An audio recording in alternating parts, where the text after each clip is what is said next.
అందరికీ శనార్థులు ఉండాలే మళ్ళీ మీ దీవనార్థులు ఈ ఎలా ముచ్చట్ల సంగతి అంటారా తుక్కు కూడా సభతోనే అవుతుందట కాంగ్రెస్ పార్టీ తుక్కు ఫోన్ల ట్యాపింగ్ విషయంలో పొగలు కప్పుతున్న లీడర్లు సోనియమ్మ ప్రమాణ స్వీకారం చేసిందుల్లో రాజ్యసభ ఎంపీగా ఇగో ఇట్లా చాలా ముచ్చట్లు పట్టుకొచ్చిన మళ్ళీ మీకోసం ఇక సుతముండా మన రచ్చరచ్చ వార్తలు.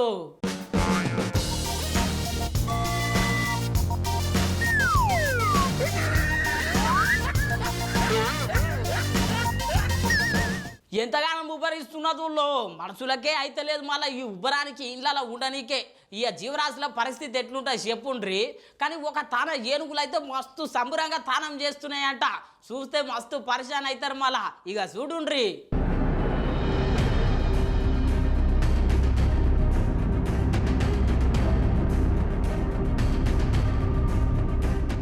ఈ ఎండలు ఎంతగానం కొడుతున్నాయో చూస్తున్నారు గదుల్లో.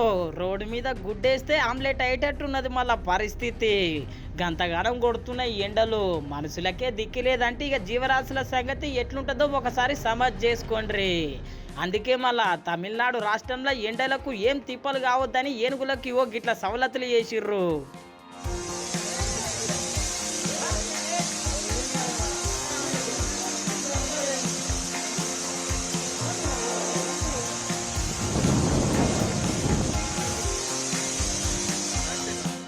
అగ్గో చూస్తున్నారు కదుల్లో ఏనుగులు మస్తు సంబరంగా ఉన్నాయి. దొరికిందే సందని చెప్పి ఎట్లా తానం చేస్తున్నాయో చూడుండ్రి.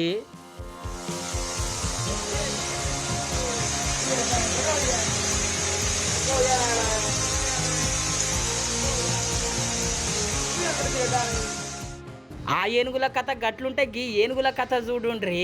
ఎవరో తానం చేపించేది ఏంది అని చెప్పి తొండంతో గిట్లా తోడం నీళ్ళు పోసుకుంటున్నాయి మీద.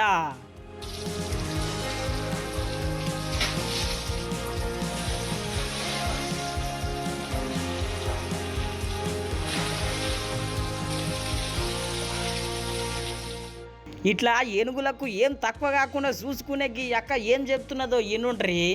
For tackling the summer, presently we have installed a mini shower. So we have mini shower, and morning there is a swimming pool bathing routine, and in the evening we have mini shower facilities where the elephants are bathed. So this is how we tackle the summer heat. అగ్గో ఇంటిరి గదుల్లో ఏనుగులకు ఏం కాకుండా డాక్టర్లంట, యాలకు ఇంత తిండంట, ఎండకు ఉబ్బరిస్తే ఇట్లా తానము. ఇట్లా ఏనుగులకు ఏం తక్కువ కాకుండా అంబురంగా సంబురంగా చూసుకుంటున్నారు. ఇట్లా ఏనుగుల మీదే కాదుల్లో ఎనలేని ప్రేమ. మహారాష్ట్రలో ఉన్న ఓ జూ పార్కులో ఎండ దెబ్బ కొడుతున్నది అని చెప్పి జంతువులన్నిటికీ గింత చక్కటి సదుపాయం చేసిర్రు మళ్ళా.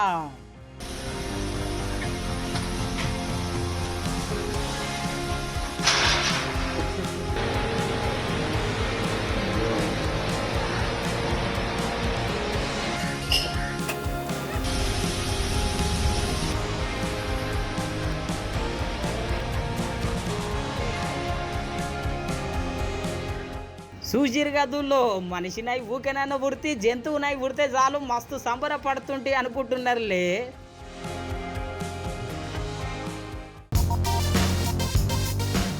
ఆంధ్ర రాష్ట్రం మొత్తం ఈ లీడర్ కోసమే మాట్లాడుతున్నదుల్లో.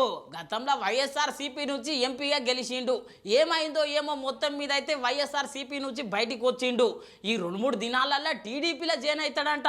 టికెట్ కూడా ఖాయమైందంట. నువ్వు మరి ఆ మనిషి ఎవరు, అంత పెద్ద లీడర్ ఎవరు, ఇక నేను చెప్పకంటే ముందుగా మీరే చూడుండ్రి.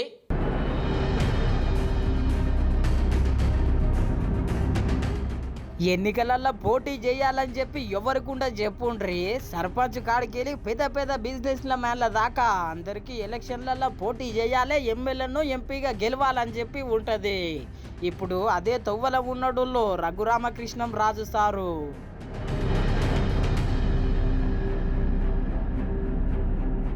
ఎట్లయినా రఘురామకృష్ణంరాజు సార్కు పాత దోస్తాను ఉండే టీడీపీతోనే. అందులో కొన్ని దినాలు పనిచేసిండు. అటెనక ఏమైందో ఏమో కానీ వైఎస్ఆర్సీపీ పార్టీలో జాయిన్ అయ్యిండు. ఎంపీగా గెలిచిన సంవత్సరం తిరగక ముందే వైఎస్ఆర్సీపీ పార్టీలోకి వెళ్ళి బయటకు వచ్చిండు. వైఎస్ఆర్సీపీ పార్టీల నుంచి బయటకు వచ్చినప్పటి సంది ఇప్పటిదాకా జగన్నాథ్ సార్ను మస్తు అరుచుకుంటున్నాడు. గతంలో జగన్మోహన్ రెడ్డి వాడు నన్ను డిస్క్వాలిఫై చేయాలని చూశాడు, ఫెయిల్ అయ్యాడు. నన్ను అరెస్ట్ చేసి జైల్లో చంపాలని చూశాడు. 24 గంటల్లో బయటకు వచ్చా, ఫెయిల్ అయ్యాడు. ఆ తర్వాత ఇక్కడ ఒక అతని మతానికి చెందిన వాడిని అడ్డం పెట్టుకుని ఇక్కడ రాష్ట్ర ప్రభుత్వంతో కొందరు అధినేతలతో కొమ్మక్కాయి పోలీసు ముసుగులో కిడ్నాప్ చేసి లేపాలనుకున్నాడు, ఫెయిల్ అయ్యాడు. చాలా చాలా ప్రయత్నాలు చేశాడు, వాడు ఫెయిల్ అయ్యాడు. ఇప్పుడైతే టీడీపీ పార్టీ నుంచి టికెట్ కోరుతున్నాడు. ఒక ఆశయంతో నేను వచ్చా.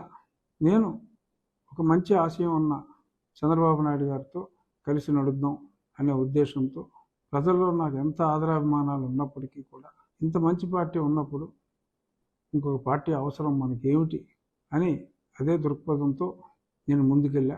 ఇంకా అదే దృక్పథంతో నేనున్నా.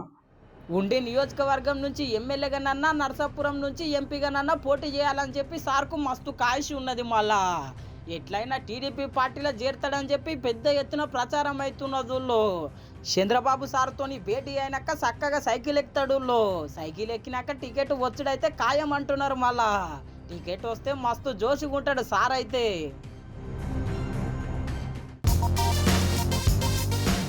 మన అందరికీ ఎన్విఎస్ఎస్ ప్రభాకర్ సార్ ఎరికే కదా, ఇవాళ ప్రెస్ మీట్ పెట్టి ఖతర్నాక్ మాటలు మాట్లాడిండు. కాంగ్రెస్ పార్టీలకు నిర్దపడుతుందో లేదో మళ్ళీ ఈ ముచ్చట్లు ఇంటే. BJP senior leader NVSS Prabhakar sir ఇవాళ ప్రెస్ మీట్ పెట్టిండు. మరి ప్రెస్ మీట్ పెట్టి ఎవరికి సూటు పెట్టిండో ఇన్నుండ్రి. ఈ రాహుల్ గాంధీ ఎవరికి గ్యారంటీ, దేనికి గ్యారంటీ? ఒకసారి కాంగ్రెస్ పాలన యొక్క రికార్డు చూడండి. స్వాతంత్రం వచ్చినప్పటి నుంచి ఈనాటి వరకు కూడా నెహ్రూ గాని, ఇందిరాగాంధీ, రాజీవ్ గాంధీ గాని, మన్మోహన్ సింగ్ గాని ఎవరికి గ్యారంటీ? వీళ్ళు దేనికి గ్యారంటీ అంటే కుటుంబ పాలనకి గ్యారంటీ ఈ కాంగ్రెస్ పార్టీ. అవినీతికి మారు పేరు, అవినీతికి గ్యారంటీ ఈ కాంగ్రెస్ పార్టీ. కుంభకోణాలకి పెట్టింది పేరు కాంగ్రెస్ పార్టీ గ్యారంటీ. అగ్గో ఇంటిరి గదుల్లో రాహుల్ గాంధీ దేనికి గ్యారంటీ? అవినీతికి గ్యారంటా, అన్యాయానికి గ్యారంటా? ఈ కాంగ్రెస్ పార్టీ అంటేనే కుటుంబ రాజకీయాలకు గ్యారంటీ అనబట్టే అటెనక ఖతర్నాకు డైలాగ్ కొట్టిండు. జైలుకి వెళ్ళినటువంటి కాంగ్రెస్ పార్టీ యొక్క కూటమి నాయకుల ఈ దేశ ప్రజానికానికి గ్యారంటీ ఇచ్చేదని చెప్పని భారతీయ జనతా పార్టీ సూటిగా ప్రశ్నిస్తూ తుక్కుగూడ సమావేశం ఈ కాంగ్రెస్ పార్టీని తుక్కుగా ఈ రాష్ట్రంలో ఓడగొట్టబోతోంది, దేశంలో కనుమరుగు కాబోతున్నటువంటి విషయాన్ని నేను ఈ సందర్భంగా తెలియజేస్తాను. అగో ఇంటిరి గదుల్లో తుక్కుగూడ సభతోని తుక్కు ఓడిపోవడం ఖాయమంట దేశవ్యాప్తంగా కాంగ్రెస్ పార్టీ. ఈసారేమో ఇట్లంటే మొన్న సీఎం సారేమో ఇండియా కూటమి గెలుసుడు ఖాయం అన్నాడు. మళ్ళా ఈ ప్రాంతం కాంగ్రెస్ పార్టీకి, ఈ రాష్ట్రం కాంగ్రెస్ పార్టీకి ఒక ప్రత్యేకమైన సెంటిమెంట్ ఉన్నది.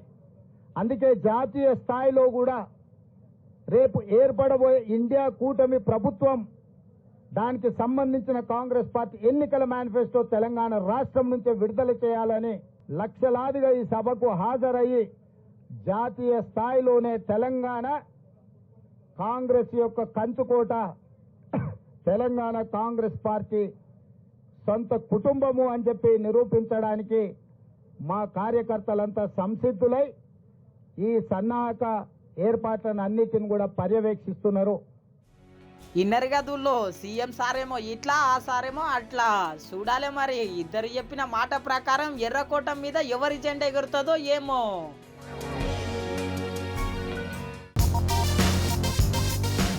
మీదేం రాజకీయమా? జగన్ చెల్లెళ్లతోని జగన్నే తిట్టిపిస్తారు. ఇదేం పద్ధతి, గిదేం లెక్క అని చెప్పి ప్రభుత్వ సలహాదారుడు జగన్ సార్ పక్కపంటుంటే సజ్జల రామకృష్ణారెడ్డి సార్ అయితే చిన్న గరం కాలేడు. మరి అంతగానం గరం ఎందుకు అవుతున్నాడు, ఏం సంగతి ఓసారి చూద్దాం పండి.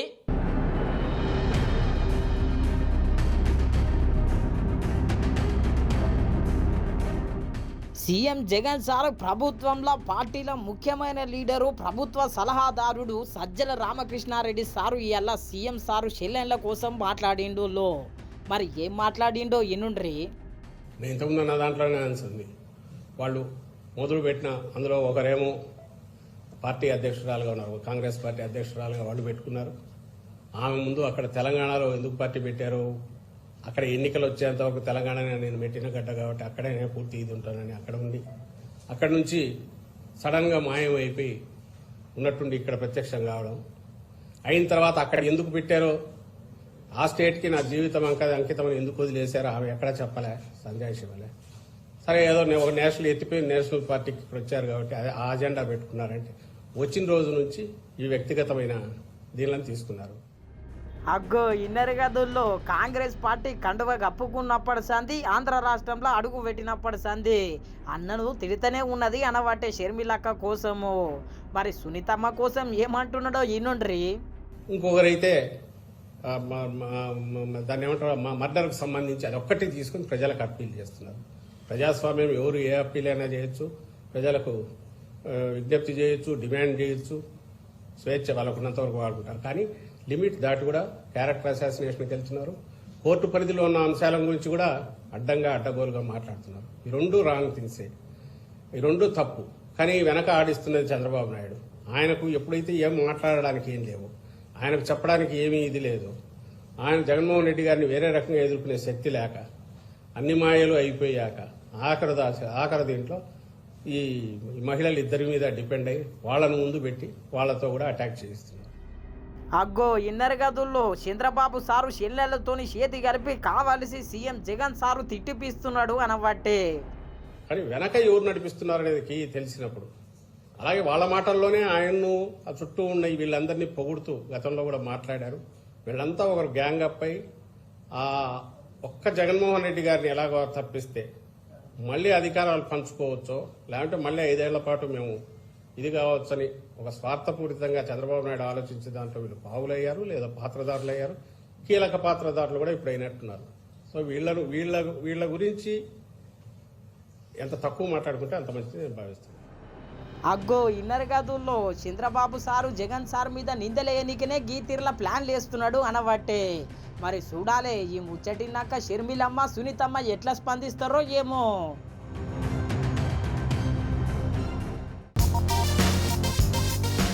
బీజేపీ పార్టీ సినిమాలకు అందరికీ గాలం వేస్తుంది, మన అందరికి తెలిసిన విషయమే.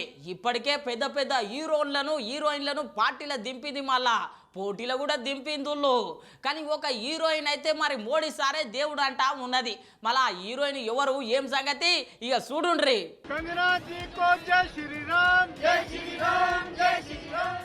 బీజేపీ పార్టీ నుంచి ఎంపీగా పోటీ చేస్తున్న హీరోయిన్ కంగనా రనౌత్ మేడం ఎరికే గదనులో గీ మేడం ఖతర్నాక్ కామెంట్స్ చేసింది మళ్ళా ప్రధాని మోదీ సార్ మీద.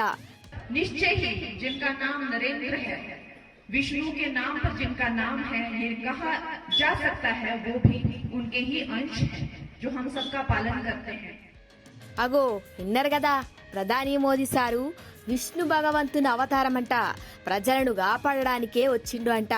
మరి ఈ మేడం ఈ ముచ్చట ఎందుకన్నదంటే, उनमें जो गुण है त्याग, समर्पण, निष्ठा, करुणा, क्षमा, जितना गंभीर और जितना विशालकाय श्री राम का चरित्र है, हम ये भी कह सकते हैं कि उससे प्रेरित होकर हमारे प्रधानमंत्री भी सदा ही राम की भक्ति का, राम के अंश का एक प्रतीक है.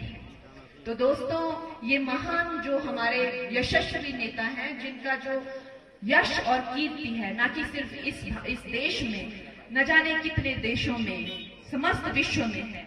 విన్నారు కదా, లోకంలో ఎవ్వరు చేయలేని పనులు చేసిండు, అన్ని రంగాలను అభివృద్ధి చేసిండు అని అనుకొచ్చింది. ఇక అందుకే అన్నట్టున్నది మోదీ సార్ను భగవంతుని స్వరూపమని. ఇప్పుడు గీ మేడం ముచ్చట సోషల్ మీడియాలో మస్తు వైరల్ అవుతున్నదిలో.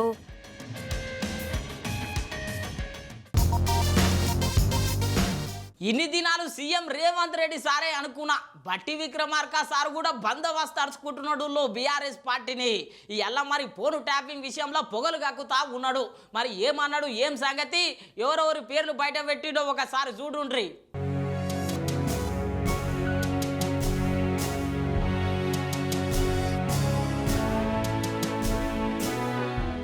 తుక్కుగూడల కాంగ్రెస్ పార్టీ పెట్టబోయే భారీ బహిరంగ సభ ఏర్పాట్లు పరిశీలించిండులో చిన్న ముఖ్యమంత్రి బట్టి విక్రమార్క సారు. ఉట్టి ఏర్పాట్లు చూసుడే కాదుల్లో మాజీ సీఎం కేసీఆర్ సార్ను గట్టిగానే అరుచుకున్నాడు. హైదరాబాద్ మెట్రో రైలు విస్తరించే కార్యక్రమం మొదలుపెట్టాం.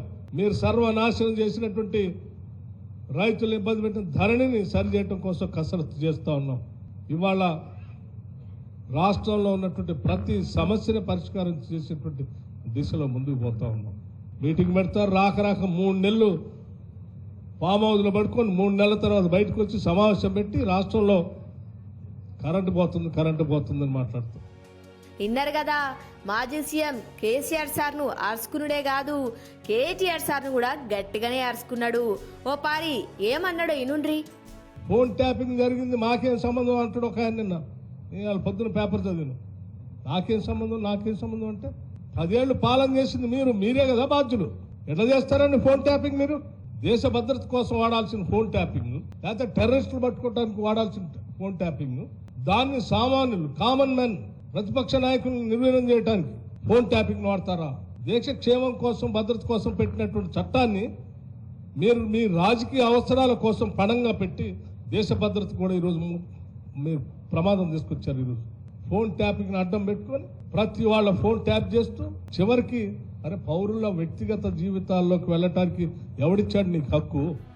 సార్ చెప్పింది నిజమేనుల్లో, ఫోన్ ట్యాపింగ్ పెద్ద మోసమే కదా. ఇప్పటికైతే విచారణతోనే నడుస్తున్నది. అస్సలు దొంగలు ఎప్పుడు బయటపడతారో ఏమో గాని మా ప్రభుత్వం అయితే గట్ల నడవది. స్వేచ్ఛ స్వాతంత్రం ఉంటది అని హామీ ఇచ్చిండుల్లో చిన్న ముఖ్యమంత్రి బట్టి విక్రమార్క సారు.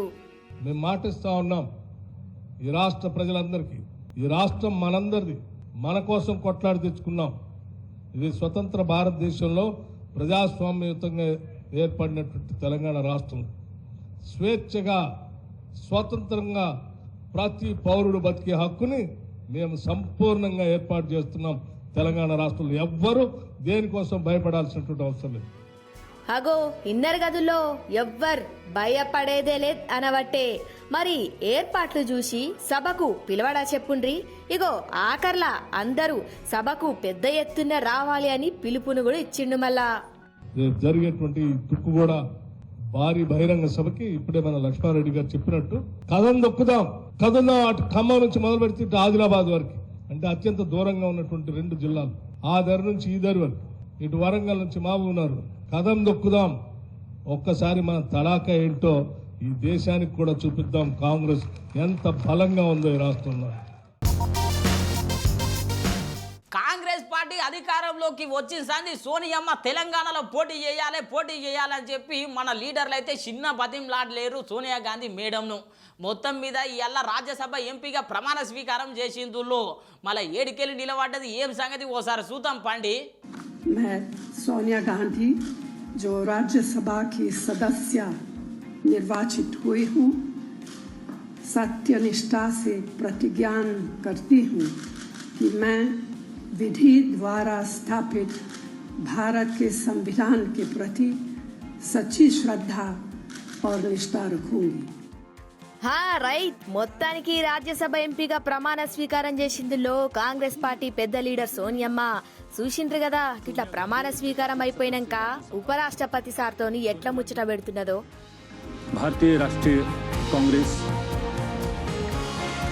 की ओर से निर्वाचित हुई हैं, पहली बार राज्यसभा पहुंची हैं.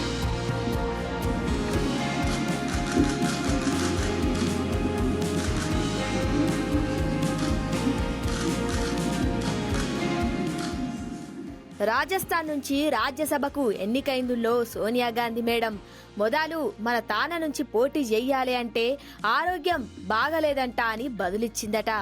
మొత్తానికి 7 ఏముంది అని రాజ్యసభకైతే పోతున్నది. నిన్న కొడుకు రాహుల్ గాంధీ సారు నామినేషన్, గియాల సోనియా గాంధీ ప్రమాణ స్వీకారం. మొత్తానికైతే కాంగ్రెస్ పార్టీ జోష్యాలగున్నది పో అంటున్నారు గీ ముచ్చట తెలిసినోళ్ళు.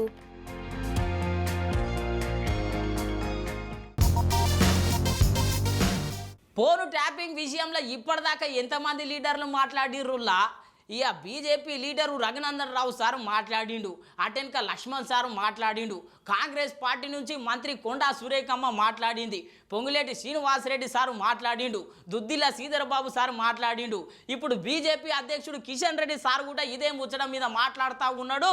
ఇక ఇనుండ్రి. ఇటు కాంగ్రెస్ పార్టీ లీడర్లు అటు బీజేపీ పార్టీ లీడర్లు రోజు ఖతర్నాక్ కరుచుకుంటున్నారు ఫోను ట్యాపింగ్ విషయంలో. ఇయల్ల కేంద్ర మంత్రి Kishan Reddy sir press meet పెట్టిండు. మళ్ళా ఫోన్ ట్యాపింగ్ కోసం ఏం మాట్లాడుతున్నాడో ఈనుండ్రి. హుజూరాబాద్ లో జరిగినటువంటి ఉప ఎన్నికల్లో మా పార్టీ అభ్యర్థుల ఫోన్లు, మునుగోడులో జరిగినటువంటి ఉప ఎన్నికల్లో కూడా మా పార్టీ నాయకుల ఫోన్లు ట్యాప్ చేసినట్టు ఈరోజు పోలీసులు నివేదికలో తెలుస్తా ఉంది. అంతేకాకుండా పెద్ద పెద్ద పారిశ్రామికవేత్తల ఫోన్లు, అనేక రకాల వ్యాపారస్తుల ఫోన్లు, సమాజంలో ప్రముఖ వ్యక్తుల ఫోన్లు, రాజకీయాలకు సంబంధం లేకున్నా కూడా ఈ యొక్క ఫోన్లను ట్యాప్ చేయడం జరిగింది. అగ్గో ఇంటిరి గదుల్లో రాజకీయాలకు సంబంధం లేని ఫోన్లు కూడా ట్యాపింగ్ జరిగినాయంట. అటెనక దీని అంతటికీ కారణమైన కేసీఆర్ ను కఠినంగా శిక్షించాలని చెప్పి డిమాండ్ చేసిండు కేంద్ర మంత్రి కిషన్ రెడ్డి సారు. కేసీఆర్ ప్రభుత్వము అనేక ఎన్నికల్లో ఎలక్షన్ కమిషన్ నియమావళికి విరుద్ధంగా ఫోన్ ట్యాపింగ్ వ్యవహారం చేసి బరి తెగించి నియమావళిని చాలా స్పష్టంగా వైలేట్ చేసినట్టు ఈరోజు పోలీసుల దర్యాప్తులు తేల్తా ఉంది. ఇదే పోలీసులు ఇదే విధంగా దర్యాప్తు చేస్తే, ఎందుకంటే ఇది నీరు గారేటువంటి పరిస్థితి కూడా ఏర్పడుతుంది. కాబట్టి దీనిపైన పూర్తి స్థాయిలో ఉన్నత స్థాయి దర్యాప్తు జరపాలి. మాజీ ముఖ్యమంత్రి కేసీఆర్ పైన కఠినమైనటువంటి చర్యలు తీసుకోవాలని నేను భారతీయ జనతా పార్టీ తరఫున డిమాండ్ చేస్తా ఉన్నాను. అగ్గో ఇన్నర గదుల్లో కేసీఆర్ సారు కోసము ఫోన్ ట్యాపింగ్ కోసం ఇట్లా మాట్లాడితే రైతులు అల్లాడిపోతున్నారు. రేపు పొద్దుగల దీక్ష చేపడతామని చెప్పి పిలుపునిచ్చిండు కేంద్ర మంత్రి కిషన్ రెడ్డి సారు. పంటలు ఎండిపోతా ఉన్నాయి, భూగర్భ జలాలు అడుగంటిపోతా ఉన్నాయి, బోరు బావుల్లో చుక్క నీరు లేదు, పశువులకు పశుగ్రాసం లేదు. ఈరోజు రాష్ట్ర ప్రభుత్వము పశువులకు నీరిచ్చేటువంటి పరిస్థితి ఉందా అని అడుగుతా ఉన్నాను. కాబట్టి అన్ని రకాలుగా రైతాంగాన్ని ఆదుకోవాలని డిమాండ్ చేస్తూ భారతీయ జనతా పార్టీ ద్వారా రేపు మేము సత్యాగ్రహం చేపడుతున్నాం. మా కిసాన్ మోర్చా ఆధ్వర్యంలో, రైతు విభాగం ఆధ్వర్యంలో ఈ ప్రభుత్వాన్ని తెలంగాణ రైతు తరఫున ప్రశ్నించేటువంటి కార్యక్రమానికి రేపు శ్రీకారం చుడతా ఉన్నాం. ఇన్నరు కదా రేపు రైతుల కోసం దీక్ష చేస్తాడంట మళ్ళా కిషన్ రెడ్డి సారు. చూడాలే, ఇప్పటికే బండి సంజయ్ సారు దీక్ష చేసిండు, గట్టిగానే ప్రశ్నించిండు కాంగ్రెస్ పార్టీని. చూడాలే మళ్ళా రేపు పొద్దుగాల కాంగ్రెస్ పార్టీని ఏం ప్రశ్నిస్తాడో, ఏం డిమాండ్ చేస్తాడో కిషన్ రెడ్డి సారు.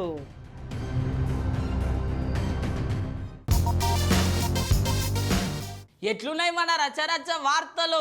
ఇక రచ్చరచ్చ లేవు, చూస్తూనే ఉండండి మన న్యూస్ 360 తెలుగు ఛానల్ను. రేపు పొద్దుగాల మళ్ళా మీ ముంగట్టు ఉంటా.